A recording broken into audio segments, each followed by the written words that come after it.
Good morning, everyone, and thank you for joining us today for our annual Yahrzeit Shiur in memory of our son, Yaakov Levi Matanky Zal. This year, I'm able to be back in Camp Mosheva in the building that was dedicated 19 years ago in his memory. We used to call it the outdoor Beit Knesset, but today it's known as Beit Yaakov Levi. And yesterday on Bet Av, his actual Yahrzeit, I delivered this same shiur to all of the staff of Camp Mosheva, many of whom were born after Yaakov was killed in the tragic accident 20 years ago. And yet, because so many are not able to be with us in person at Mosheva, we felt it was important to once again share this shiur in his memory with all of those who can join us online, both live this morning, and also be able to watch it later on in the day. And what I want to speak with you today is an idea within Jewish thought of how to believe in God. It's an important idea. And it's an idea that I sent out the source sheets as well. They're available at the URL, at the website, tinyurl, one word, tinyurl.com/Yaakov Matanky sources. And if you have not had a chance to download them, I'll also be sharing those sources online with you. And it all begins with the beginning of the Jewish people. As the Rambam notes in his Mishnah Torah, that when after Avraham Avinu was born, Kevan Shenigmal Eitan Zeh, that when this mighty person, Avraham Avinu, was weaned, he began to travel in his thoughts. And he began to think both at night and at day.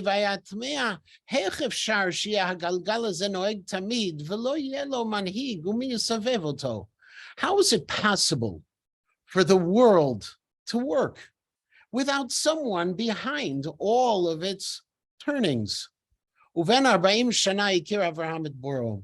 And between 3 and 40, Avraham Avinu used his extraordinary intellectual abilities to be able to understand, to become aware that there was a creator to this world. And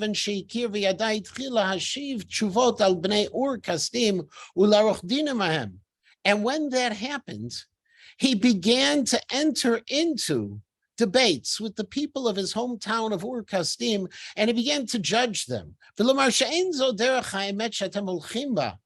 That telling them that what they were doing, their sense of idolatry of multiple gods, controlling with their different powers, was wrong. And in fact, and he began to break their idols, and he began to tell them that there is only one way, and that is to serve the creator of the universe. It's a famous story that we know. We know these stories that happened to Avraham Avinu when he was young. The breaking of the idols of his father Terach's workshop. The idea that he was ultimately thrown into the Kivshan HaEsh, thrown into the fiery furnace.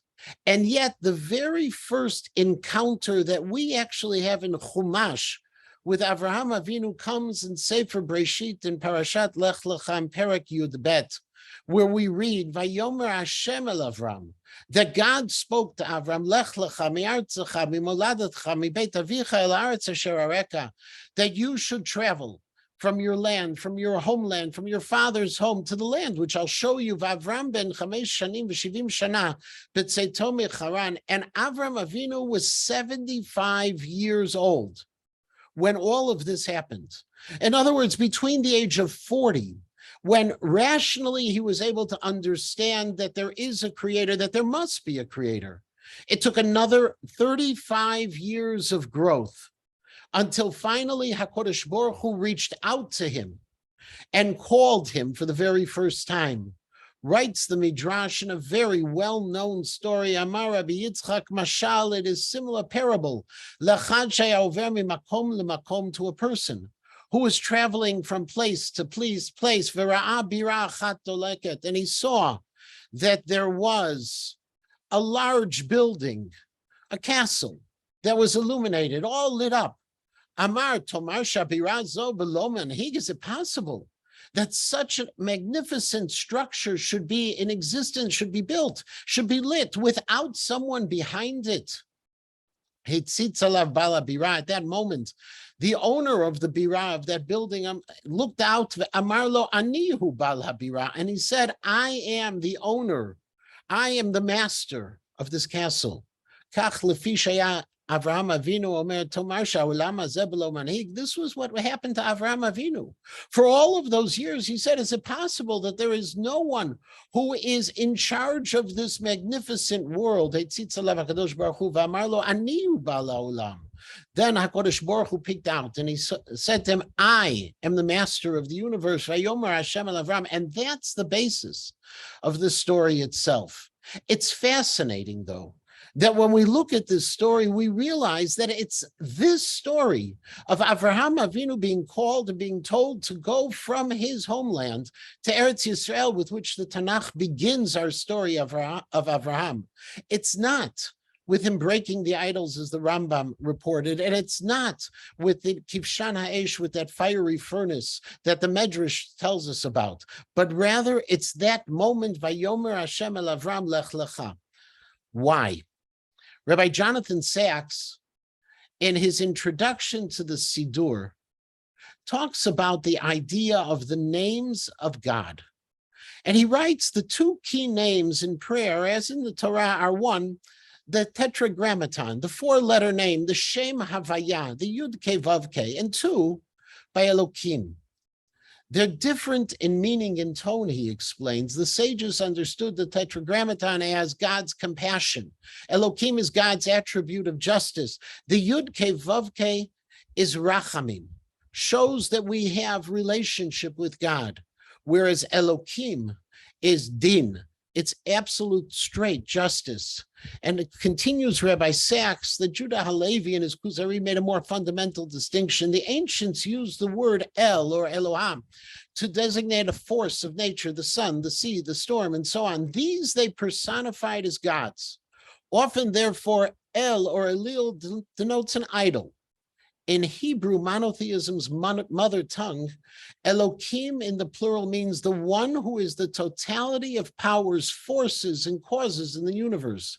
It refers to God as we experience him in creation and its natural laws, as well as in justice and its moral laws. In other words, when we think of Elokim, we think of all of the forces of nature combined.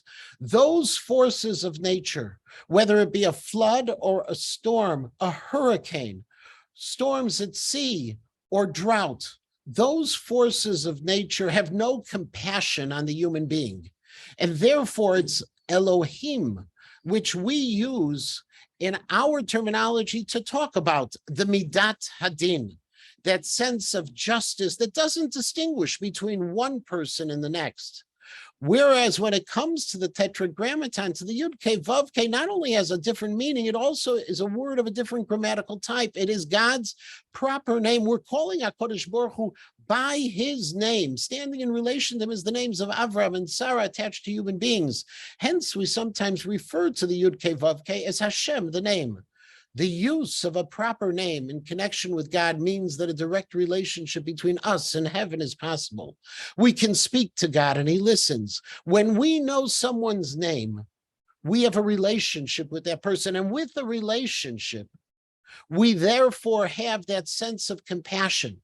No longer is the human being something that is anonymous, but rather the human being is a person who has the relationship with the divine, with the Yud Ke Vav Ke.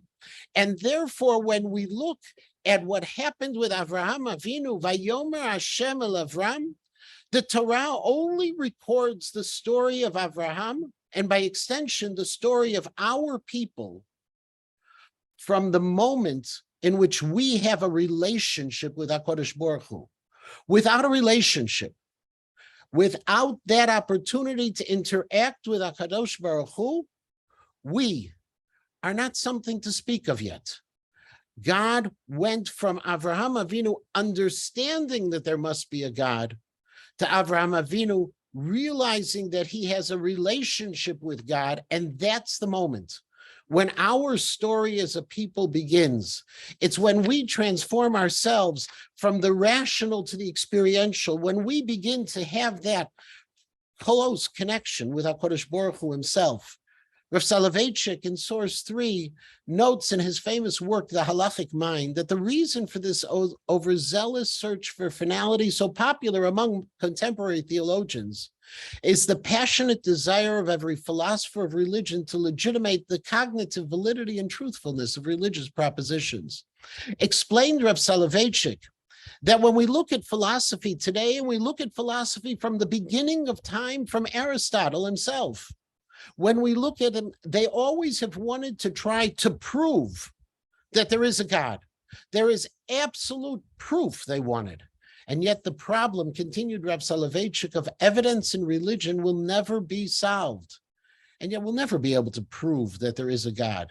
The believer does not miss philosophic legitimation, but that doesn't make a difference to those of us who believe in God. We don't need the proof. We believe. The skeptic will never be satisfied with any cognitive demonstration, but those who don't believe, no matter what proof you offer them, it will never be enough. Explained Rav Soloveitchik that it's about belief and not about proof.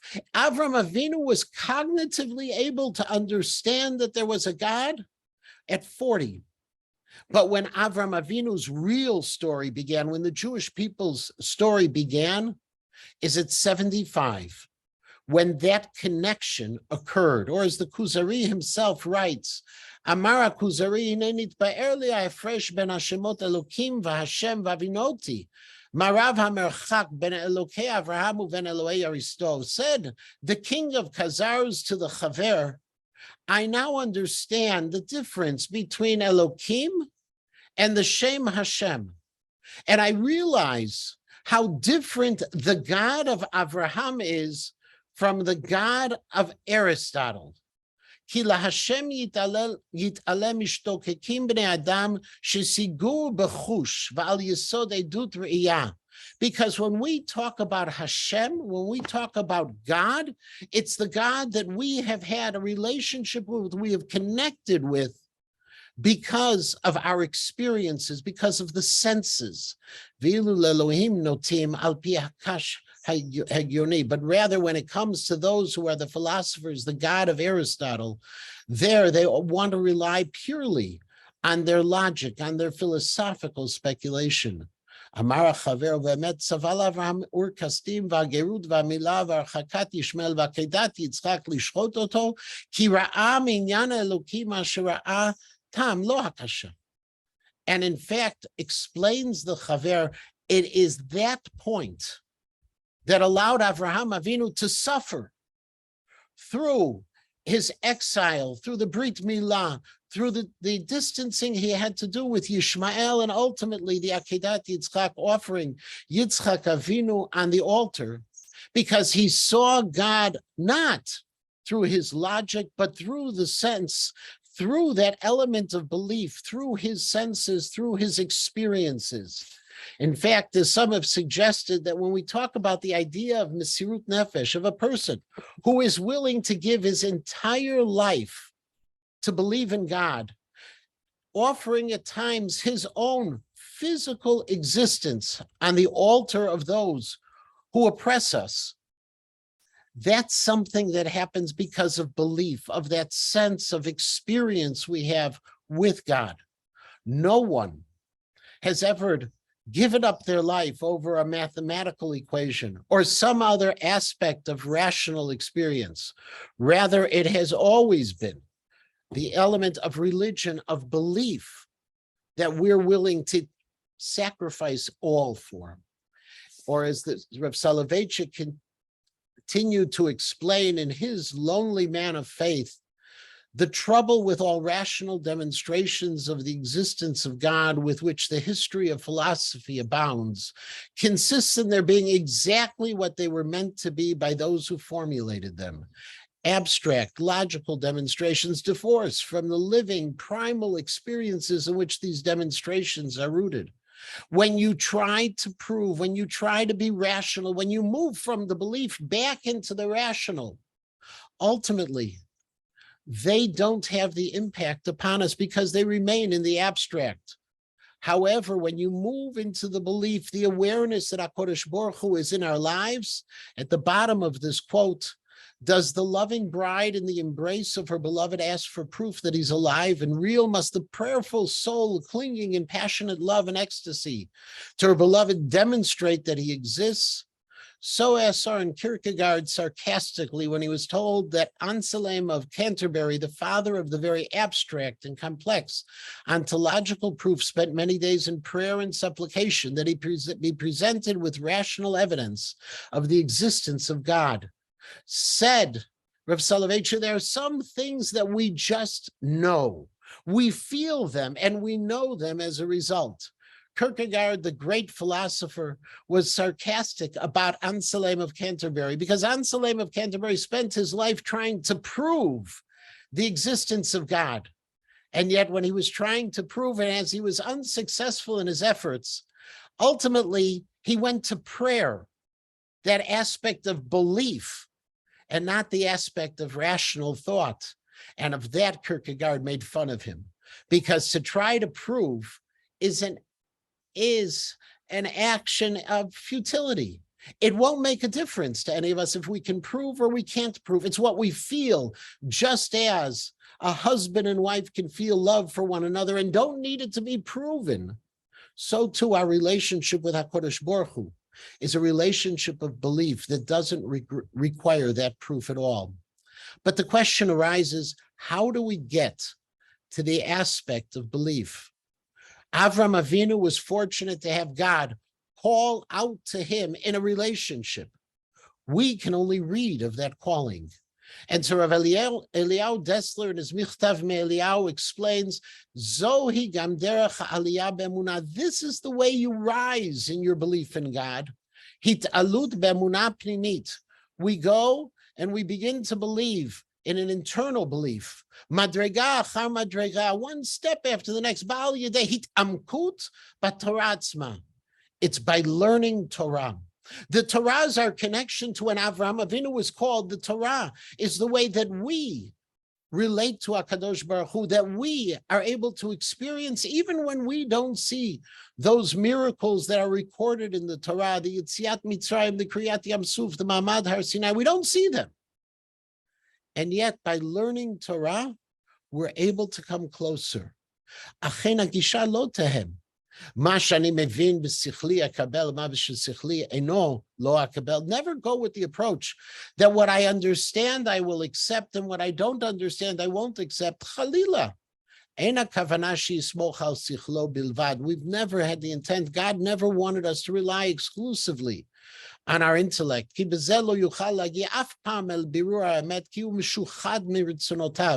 can never get to absolute truth when it comes to the question of logic, because it is bribed, it is swayed, sometimes by your own desires, and it's limited.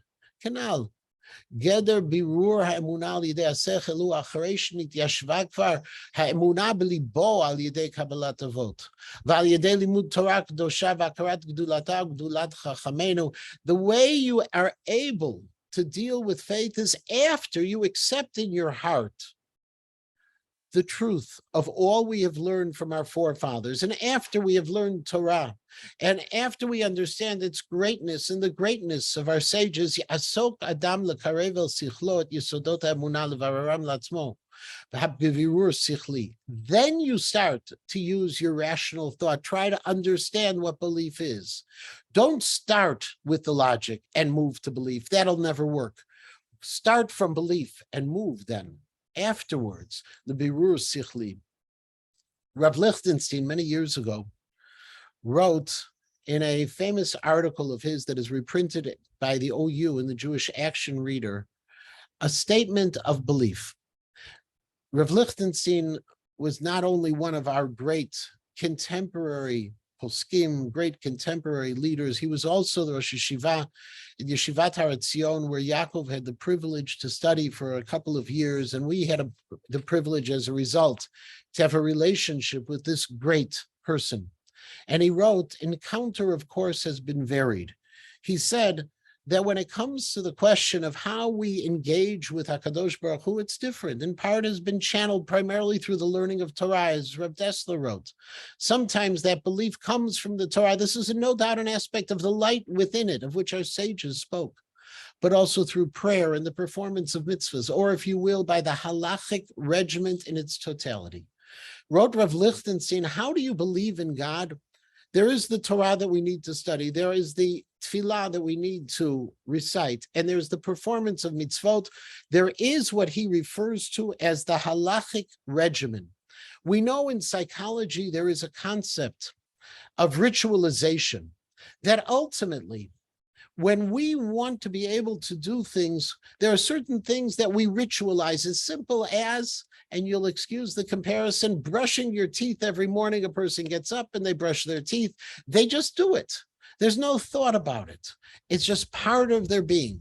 So too, explained Rav Lichtenstein, the halachic regimen in its totality is not just, I'm going to do those mitzvot that have meaning to me. I'm going to do those mitzvot that bring me closer to HaKadosh Baruch Hu. It's a regimen. It's that same idea of ritualization. I get up in the morning and I wash Negelwasser, and then after I wash Negelwasser, I do what I need to take care of for my personal hygiene, and then I go to shul. And I daven with a minyan. And then when I eat, before I take something to eat, I make a bracha. And after I eat, I make another bracha. In fact, when a person is in mourning, when they're in the stage of aninut prior to the burial of a parent or a close relative, that stage of aninut, we don't do the mitzvot aseh. We don't recite brachot. I've often explained to people that when it's difficult for them to do that, when it's difficult for them to just pick up a piece of bread and eat it without making a motzi, that's the ultimate testament to the education they received at home. That's a proof how important their religious life became because they've ritualized. It's the halachic regimen. All of these things lead to the ability for us to be able to believe in God. As Rav Lichtenstein concludes in this paragraph, in terms of Coleridge's familiar distinction about faith, which is intuitive, rather belief, which is reasoned, upon experiential trust, dependence and submission more than upon catechetical dogmatics. It's not catechisms. We don't need to recite the animamins every single day over and over and over again to believe. The way we believe is experiential trust, is that we experience and we believe, we trust in HaKadosh Baruch Hu, we depend on HaKadosh Baruch Hu, and we submit to his greatness. How do we believe? We believe through Torah. We believe through mitzvot. We believe through tefillah. We believe through trust in HaKadosh Baruch Hu. Writes Rav Bednarsh, who is one of the Rosh Yeshivas at Yeshiva University in the Grus campus in Yerushalayim. He writes, a modern Jew should appreciate that even if it's difficult to absolutely prove anything in the contemporary philosophical milieu, there is still significant evidence supporting religious belief. He said, I can't prove this. This is something that Reb Soloveitchik said, you'll never succeed in proving the existence of God. And what do you need? The proof of the existence of God. And yet, there is something more than the absolute proof. It may be hard to prove anything about what happened before the universe existed, but there should be some explanation for where the universe came from. It may be hard to prove that the wondrous intricacy of the universe and of biological life cannot be fully explained by various scientific theories, but it's nonetheless striking that such a wondrous world came into existence. Explains Rav Bednarsh, what we need to be aware of is that when we look out at the world, just as Avraham Avinu looked out at that world, that there's wonder in the world. I'm standing right now in the Beit Yaakov Levi in Camp Mosheva in Wild Rose, Wisconsin. It is a Beit Knesset without walls, an interesting halachic question. And yet when you look out, the only thing you should be saying to yourself is, Marabu Ma'asecha Hashem, what a glorious world we have. And with that gloriousness, understanding that there is such intricacy and such beauty in this world, that should be the way we prove the existence of God. But even more, concludes Rav Bednarsh, in something that we know so well, the Jews have perhaps been persecuted more than any other nation, but they've also succeeded, persevered, and been redeemed more than any other nation. All of this does not constitute absolute proof of anything, but it does constitute evidence for the rationality of our faith. There is something bigger and greater. Ultimately, though religious faith, like all the deepest aspects of our humanity, must transcend mathematical logic and tap into a higher reality accessible by the heart and soul, working in conjunction with the mind.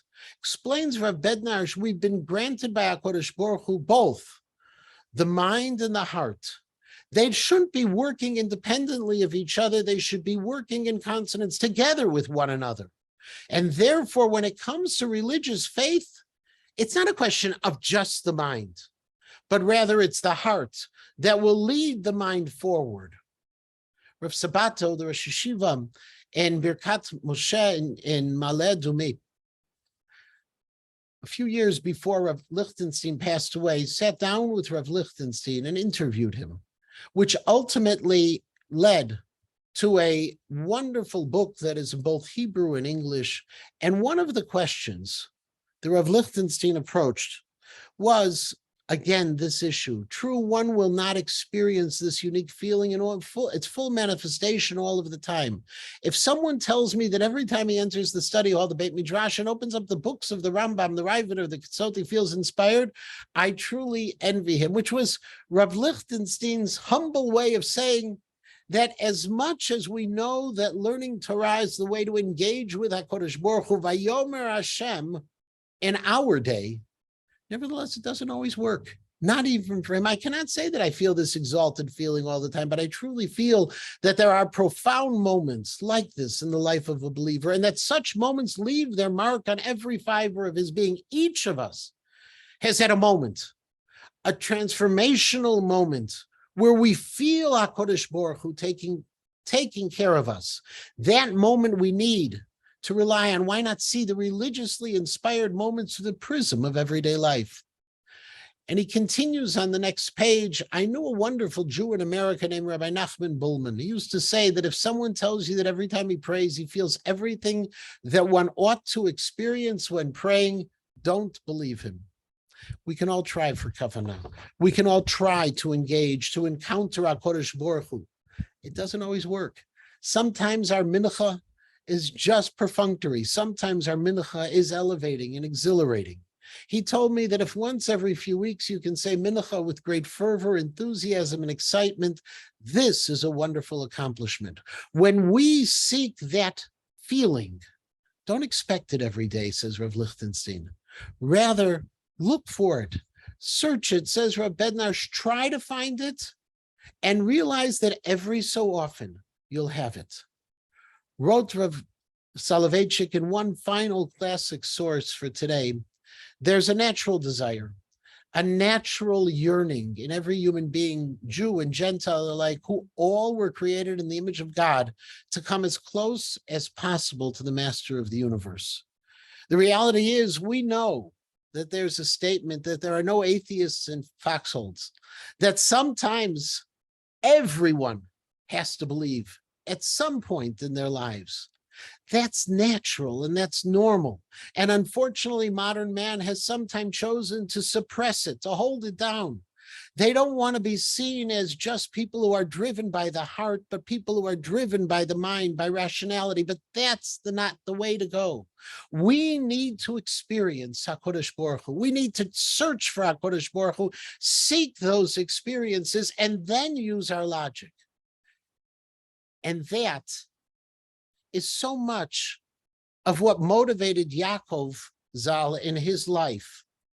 Yaakov, when he came back from Israel, after having learned in Yeshivat Har Etzion, chose to stay in Chicago to be in Bnei Akiva, and his last summer of his life was here in Camp Mosheva.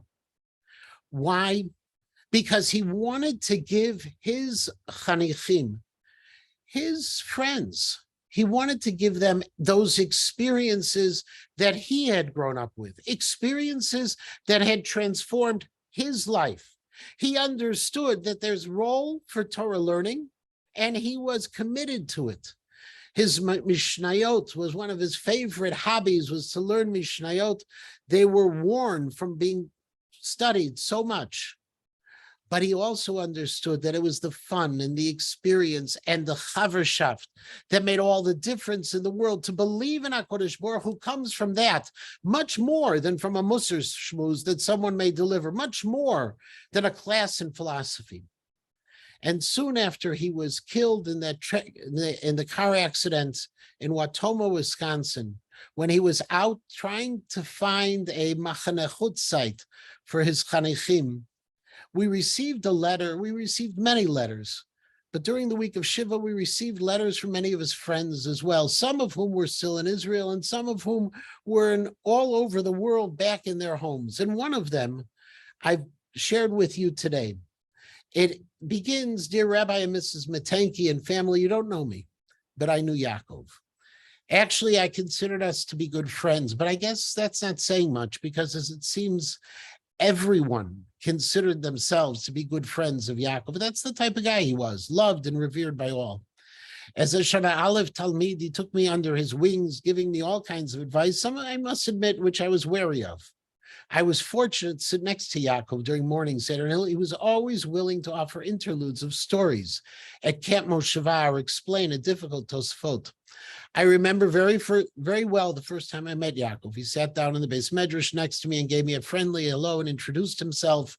By the end of that morning Seder, I knew we'd be good friends. In fact, I can still remember his unique and jovial laugh, as it always brightened up my smile when I needed to be cheered up. When I heard the news from Dov Carroll this past Erev Shabbos, I went into shock. I immediately returned to my room and sat and cried, feeling extremely helpless. I just didn't know what to think. I was completely paralyzed. But as the day went on, I came to a realization.